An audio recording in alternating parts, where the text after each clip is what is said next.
Good morning. I am Dr. Hema Bhasin and I'll take your class of PSC Part 2. इसमें आज हम zoology के paper second में श्वसन तंत्र के बारे में पढ़ेंगे। आज का टॉपिक है फिजियोलॉजी ऑफ रेस्पिरेशन। सबसे पहले कि श्वसन होता क्या है, रेस्पिरेशन हम किसको कहते हैं। जब बॉडी में गैस एक्सचेंज का प्रोसेस होता है तो उसको हम श्वसन कैसे कहते हैं। It means the process of gas exchange in the body is known as respiration.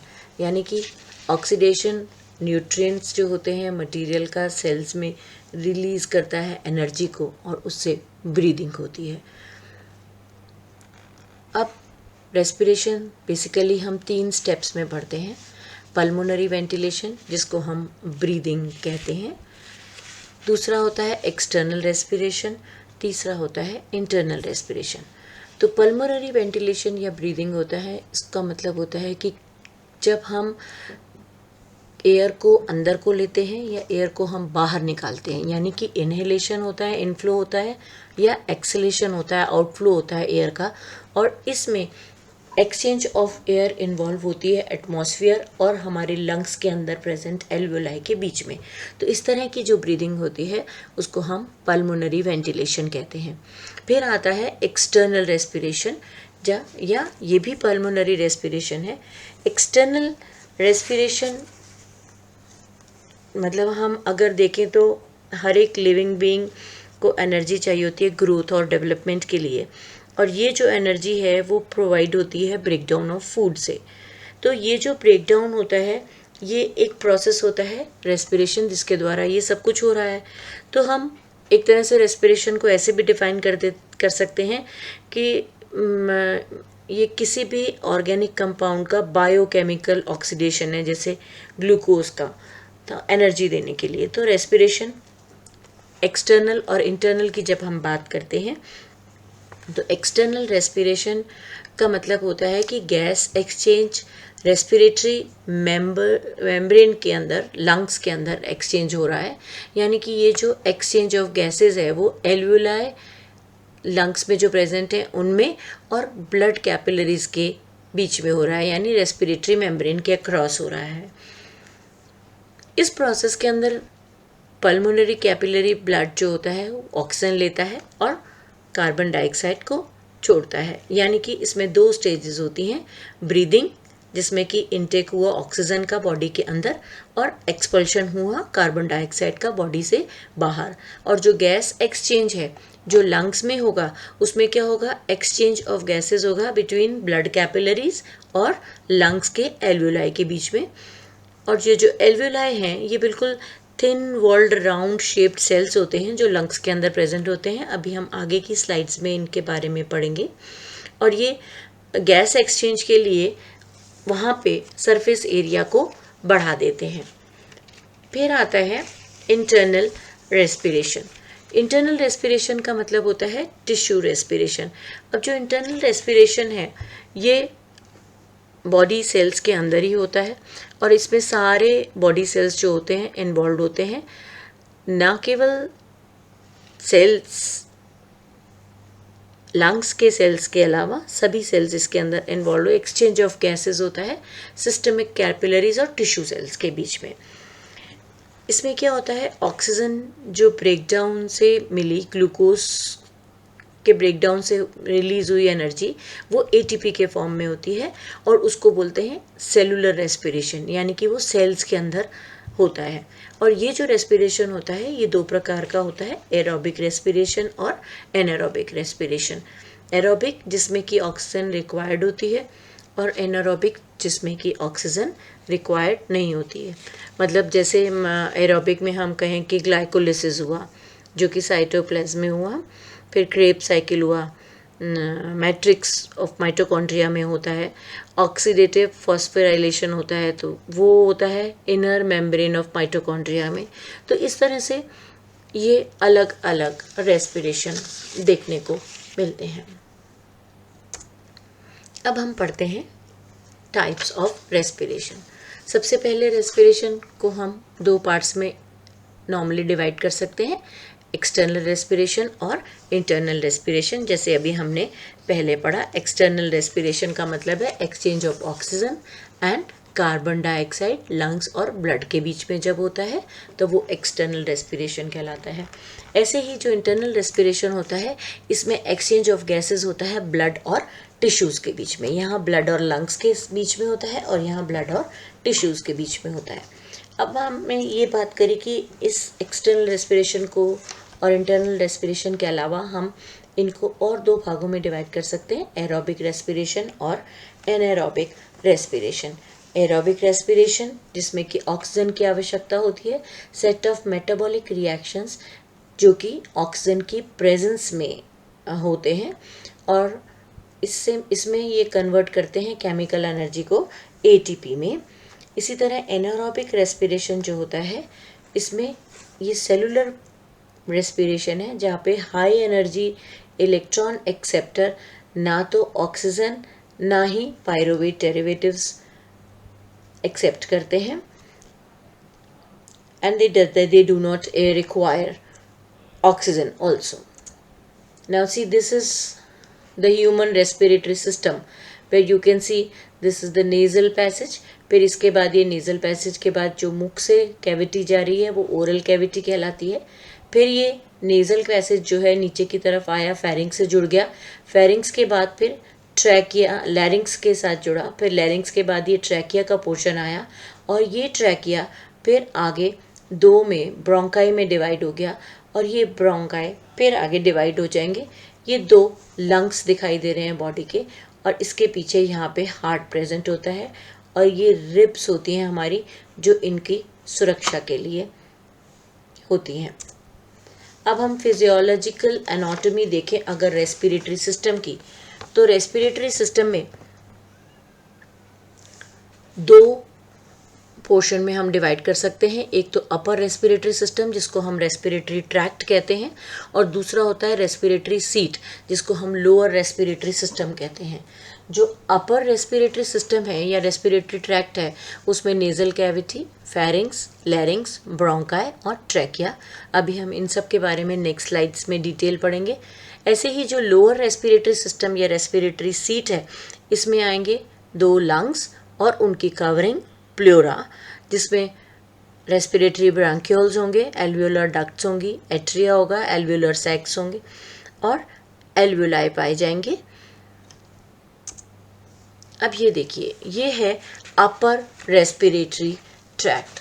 Upper respiratory tract में हमने कहा कि नेज़ल कैविटी है, फेरिंग्स है, ये देखिए ये तो नेज़ल कैविटी है, ये नॉस्ट्रिल नाक से ये कैविटी गई, ये नेज़ल कैविटी है।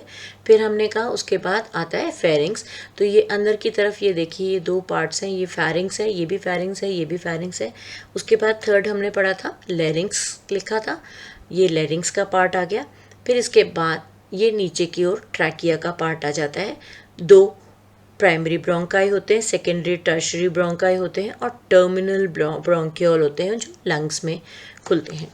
अब हम इनको एक एक करके पढ़ेंगे। सबसे पहले हम पढ़ते हैं नेज़ल चैम्बर के बारे में। ये जो नेज़ल चैम्बर है इसमें नेज़ल कैविटी होती है, अपर मोस्ट पार्ट होता है रेस्पिरेटरी सिस्टम का। इनमें कुछ बोन्स पाई जाती हैं, nasal, maxilla, sphenoid, vomer, palatine और लैक्रिमल और इथमॉइड बोन्स पाई जाती हैं। ये देखिए यहाँ पे हमें सारी बोन्स यहाँ पे दिखाई दे रही हैं। ये देखिए ये तो वोमर वाला पार्ट है, ये बीच में जो पार्ट है ये वोमर का पार्ट है। जो परपेंडिकुलर प्लेट होती है ये एथमॉइड परपेंडिकुलर प्लेट होती है एथमॉइड की, ये यहाँ पे दिखाई दे रही है। ऐसे ही ये बहुत सारे कॉन्क्यूल्स होते हैं जो कि सरफेस को चैम्बर के इंक्रीज कर देते हैं। ये मैक्सिलरी साइनस का पार्ट होता है यहाँ पे ये, और ये जो नेज़ल म्यूकस मेम्ब्रेन यहाँ पे प्रेजेंट होती है। इस तरह से ये देखिए ये बोन्स हैं जो वॉल की नेज़ल कैविटी की वॉल को फॉर्म करती हैं। ये देखिए ये यहाँ पे स्फेनॉइड बोन है, ये पैलेटाइन बोन है, ये पैलेटाइन प्रोसेस है, ये वोमर है, ये कार्टिलेज है जो सेप्टम है इसको बीच में तोड़ रहा है, ये नेज़ल बोन है, ये फ्रंटल बोन है और ये परपेंडिकुलर बोन है, इथमोइड बोन है। सो इस तरह से ये दिखाई देते हैं।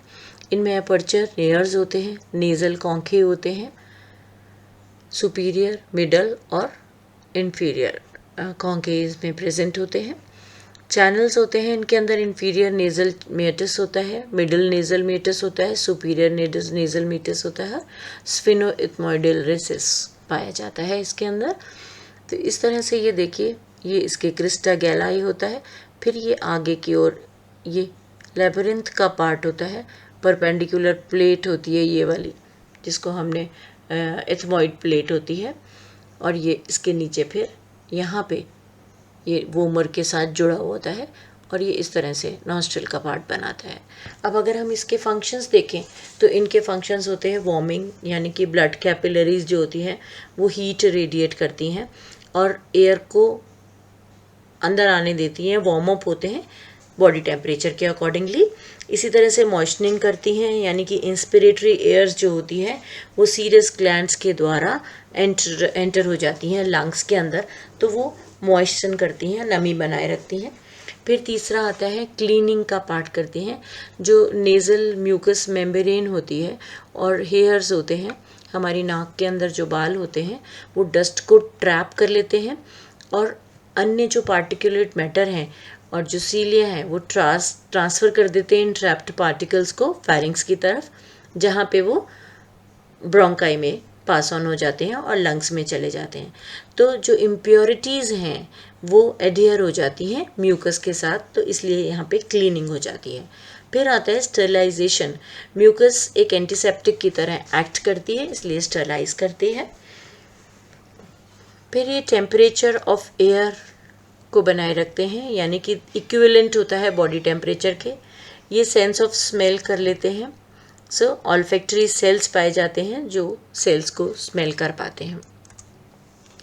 फिर आता है फेरिंग्स का पार्ट। जो फेरिंग्स है एक मस्कुलर ट्यूब होती है जो कनेक्ट करती है ओरल और नेज़ल कैविटी को, यानी ये तो हमारा ओरल पार्ट है ना, और ये पीछे वाला नेज़ल पार्ट है। तो ओरल और नेज़ल पार्ट को जब कनेक्ट करती है तो उसको हम फेरिंग्स बोलते हैं।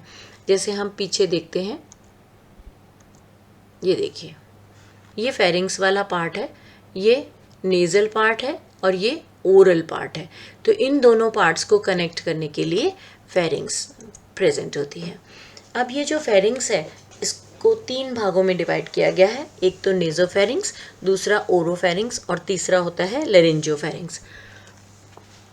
ये जो नेज़ोफेरिंग्स है ये स्कल के बेस पे पाई जाती है और बिहाइंड सॉफ्ट पैलेट होती है, कंटिन्यूशन में पाई जाती है। It is continuous with the nasal cavity. ये नेज़ल कैविटी के पीछे पीछे नेज़ोफेरिंग्स साथ साथ चलती है। फिर आता है ओरोफेरिंग्स वाला पार्ट। ये जो ओरोफेरिंग्स है ये कंटिन्यूशन होती है बकल कैविटी के फ्रंट में, और इसके नीचे लेरेंजियल पार्ट जो होता है वो फेरिंग्स का पाया जाता है। ये देखिए, ये लेरेंजियल पार्ट इसका फेरिंग्स का पाया जाता है। तो it is the middle part of pharynx, जो कि सॉफ्ट पैलेट और सुपीरियर बॉर्डर एपिग्लॉटिस के बीच में होती है। ये तो एपिग्लॉटिस वाला पार्ट है, इन दोनों के बीच में ये ओरोफेरिंग्स पाई जाती है। ये जो लेरिंजियोफेरिंग्स है ये लोकेटेड होती है सुपीरियर बॉर्डर एपिग्लॉटिस के और inferior border of cricoid cartilage के। तो ये तो क्रिकॉइड कार्टिलेज इसके इंफीरियर बॉर्डर पे और एपिग्लॉटिस के सुपीरियर बॉर्डर पे ये पाई जाती है। इसमें कंटिन्यूशन में होती है लेरिंजियोफेरिंग्स ईसोफेगस के नीचे की तरफ जाती है, तो ये ईसोफेगस के साथ कंटिन्यूडली चलती रहती है। फिर आता है लैरिंग्स का पार्ट। ना जो लैरिंग्स है इसको हम वॉइस बॉक्स भी बोलते हैं।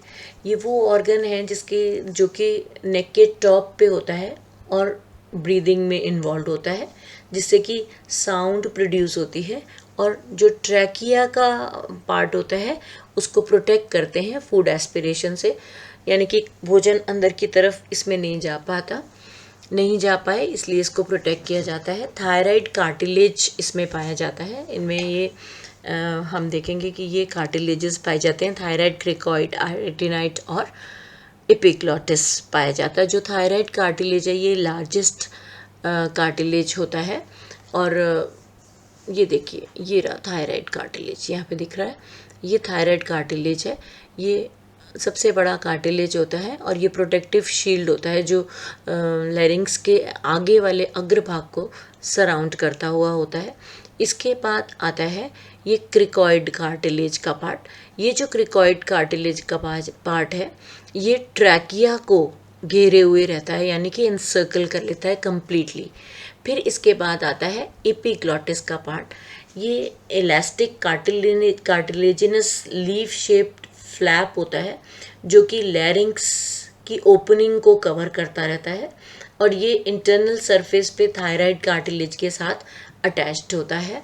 ये अंदर की तरफ थायराइड कार्टिलेज के साथ अटैच्ड होता है और फेरिंग्स के ऊपर प्रोजेक्ट हो रहा होता है ये आगे की तरफ, और ये अलाउ करता है एयर के पैसेज को लैरिंग्स में, ट्रैकिया में और लंग्स में जाने के लिए। फिर आता है अरेटिनॉइड। ये रहा, ये अरेटिनॉइड कार्टिलेज है। ये जो अरेटिनॉइड कार्टिलेज है ये छोटा और हार्ड होता है, परंतु फ्लेक्सिबल पिरामिड शेप कार्टिलेज होता है जो कि पोस्टीरियर पोर्शन पे क्रिकॉइड कार्टिलेज के पीछे की तरफ पाया जाता है और इंटीरियर एंगल जो होता है उसका वोकल प्रोसेस का काम करते हैं। तो ये देखिए, ये लैरिंग्स का पार्ट होता है। ये हम देखें, ये थायराइड कार्टिलेज है और ये जो थायराइड कार्टिलेज है ये वाला पार्ट, बीच में वोकल कॉर्ड्स होती हैं। ये बीच में वोकल कॉर्ड्स हैं। जैसे ही ये ओपन अप होती हैं एयर एंटर हो जाती है और जैसे ही ये बंद हो जाती हैं तो फिर एयर अंदर नहीं जाती है। तो इन दोनों के बीच में जो थायराइड कार्टिलेज और अरेटिनॉइड कार्टिलेज होते हैं, इन दोनों के बीच में फॉल्स और ट्रू वोकल कॉर्ड्स प्रेजेंट होती हैं। तो जैसे ही एयर टच करती है इन ट्रू कॉर्ड्स पे वाइब्रेशन होता है और वाइब्रेशन होने से आवाज़ आती है, यानी कि स्पीच निकलती है। तो this is all about लैरिंग्स। Now comes trachea. अब ये जो ट्रैकिया वाला पार्ट है इसको हम विंड पाइप भी कहते हैं। ये ट्यूब होती है अराउंड 4 इंचेस की लंबी और इसका डायमीटर 1 इंच से थोड़ा कम होता है। ये जो ट्रैकिया है ये बिल्कुल लैरिंग्स के कंटिन्यूएशन में चलती है, वॉइस बॉक्स के, और ये नीचे की तरफ स्टर्नम की तरफ चलती जाती है। ट्रैकिया 2 भागों में डिवाइडेड होती है, स्मॉलर ट्यूब्स में, जिनको हम ब्रोंकाई कहते हैं। ये देखिए, ये प्राइमरी ब्रोंकाई होते हैं, ये 2 में डिवाइड हो जाती है। हर एक ब्रोंकस एक लंग्स में जा रहा होता है। तो ये 20 सी शेप्ड रिंग्स की बनी होती है। ये देखिए, ये रिंग्स दिखाई दे रही हैं। ये जो रिंग्स हैं ये सी शेप्ड रिंग्स हैं, ये टफ कार्टिलेज की बनी होती हैं और एक मस्कुलर टिश्यू के द्वारा, जो कि फाइब्रस मस्कुलर टिश्यू होता है, उसके द्वारा एक दूसरे से जुड़ी रहती हैं। इनका काम होता है कि इसको फ्लेक्सिबिलिटी प्रदान करती हैं और एक्सटेंसिबिलिटी प्रदान करती हैं। तो ट्रैकिया का काम क्या होता है? प्रोटेक्ट करता है कॉन्ट्रैक्शन से, मॉइस्ट रखता है, स्मूथ टिश्यू होता है जिसको म्यूकोसा कहते हैं, वो ट्रैकिया के अंदर की तरफ लाइंड अप होता है, लाइनिंग करता है।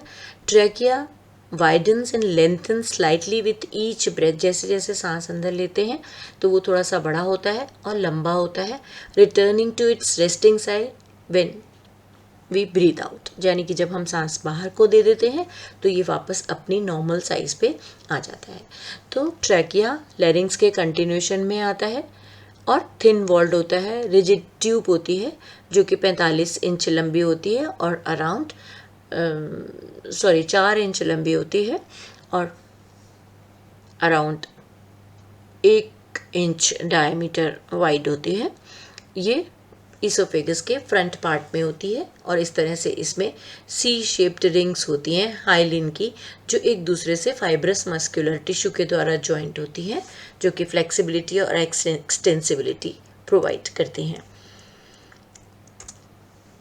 तो ये है लोअर रेस्पिरेटरी ट्रैक्ट। अब लोअर रेस्पिरेटरी ट्रैक्ट में ये हमने देखा, ये लैरिंग्स आया, फिर ये ट्रैकिया वाला पार्ट आया और ये ट्रैकिया का पार्ट दो में डिवाइड हो गया। ये तो लेफ्ट पल्मोनरी प्राइमरी ब्रोंकाई है, ये राइट प्राइमरी ब्रोंकाई है। अभी हमने पढ़ा ये दोनों जाके खुलते हैं लंग्स के अंदर। तो अब हम रेस्पिरेटरी लोअर रेस्पिरेटरी ट्रैक्ट में पढ़ेंगे रेस्पिरेटरी सीट के बारे में, जिसमें हम पढ़ेंगे लंग्स के बारे में। अब ये जो ब्रोंकाई हैं, सबसे पहले ये ब्रांच होते हैं ट्रैकिया से और प्राइमरी पैसेज वे होते हैं एयर के, ताकि लंग्स में चले जाते हैं। दो प्राइमरी ब्रोंकाई होते हैं, एक राइट साइड पे होता है ये देखिए, और एक ये लेफ्ट साइड पे होता है। तो दो तरह के दोनों साइड में जो दोनों लंग्स में जा रहे होते हैं, ये कनेक्ट करते हैं ट्रैकिया को दोनों लंग्स से, और ये लोकेटेड होते हैं थोरेसिक कैविटी में और ट्रैकिया और लंग्स के साथ। ये ओरिजिनेट होते हैं लोअर एंड ऑफ ट्रैकिया पे या विंड पाइप पे, जहाँ पे ये बाइफर्केट हो जाते हैं, और प्रत्येक ब्रोंकाई जो होता है वो फिर आगे सक्सेसिव जनरेशन में डिवाइड होता चला जाता है, छोटे ब्रोंकाई में डिवाइड हो जाता है और वो फिर आगे जाके लंग्स में मिल जाते हैं। अब हम सबसे पहले पढ़ेंगे लंग्स के बारे में। ये देखिए, ये लेफ्ट लंग है, ये राइट लंग है। लंग्स जो होते हैं एक पेयर है रेस्पिरेटरी ऑर्गन्स का, जो थोरेसिक कैविटी में सिचुएटेड होता है। प्रत्येक लंग में एक प्लूरल कैविटी होती है। यंग वंस में लंग्स जो होते हैं वो ब्राउन या ग्रे कलर के होते हैं, और ग्रेजुअली धीरे धीरे उनमें डिपोजिशन हो जाता है कार्बन पार्टिकल्स का, तो उनका कलर मॉटल ब्लैक हो जाता है। और जो राइट लंग होता है, ये तो राइट लंग है, ये लेफ्ट लंग है। जो राइट लंग होता है वो अराउंड 700 ग्राम्स का होता है। It is about 50 to 100 grams heavier than the left lung. प्रत्येक लंग कोनिकल शेप का होता है। एक चीज़ और देखें हम, ये कोनिकल शेप के होते हैं, पेयर्ड ऑर्गन्स हैं, और थोरेसिक कैविटी में ज़्यादा पार्ट अपना लेते हैं लेफ्ट लंग जो होता है। और ये लेफ्ट लंग जो होता है ये दो पार्ट्स में डिवाइडेड होता है। ये इसका अपर लोब होता है और ये इसका लोअर लोब होता है। ऐसे ही जो राइट लंग है ये तीन पार्ट्स में डिवाइडेड होता है, ये अपर लोब, ये मिडिल लोब और ये लोअर लोब होता है। ये यहाँ से ये हार्ट की पोजीशन होती है, और यहाँ से ये पल्मोनरी वेन्स आती हैं, हमने पढ़ा था। ये ऊपर लेफ्ट ऑरिकल, राइट ऑरिकल, यहाँ पे ये राइट वेंट्रिकल और ये लेफ्ट वेंट्रिकल दिखाई दे रहा है। ऊपर से ऐसे ये ट्रैकिया आया, ये तो पोजीशन है लंग्स की जो वहाँ पे पाई जाती है। अब क्या होता है, ये जो लंग्स होते हैं इनके ऊपर एक कवरिंग होती है, एक मेम्ब्रेन होती है जो कि इसको लाइन करे रहती है, उसको हम बोलते हैं प्लूरा। ये जो प्लूरा है ये सीरस मेम्ब्रेन होती है जो कि लंग्स को लाइंड होती है, लंग्स को कवर करे हुए होती है और थोरेसिक कैविटी में होती है। ये परमिट करती है एफिशिएंट और एफर्टलेस श्वसन को। There are 2 pleurae in the body, one associated with each lung, यानी एक प्रत्येक लंग के साथ एक प्लूरा अटैच्ड होती है। अब ये जो प्लूरा होता है इसको हम पैराइटल प्लूरा, विसरल प्लूरा दो पार्ट्स में देखते हैं। ये जो विसरल प्लूरा होता है ये अंदर वाला सरफेस पे जो होती है लंग्स के, उसको बोलते हैं हम पैराइटल प्लूरा, ये रही, और ये रही इसके अंदर विसरल प्लूरा।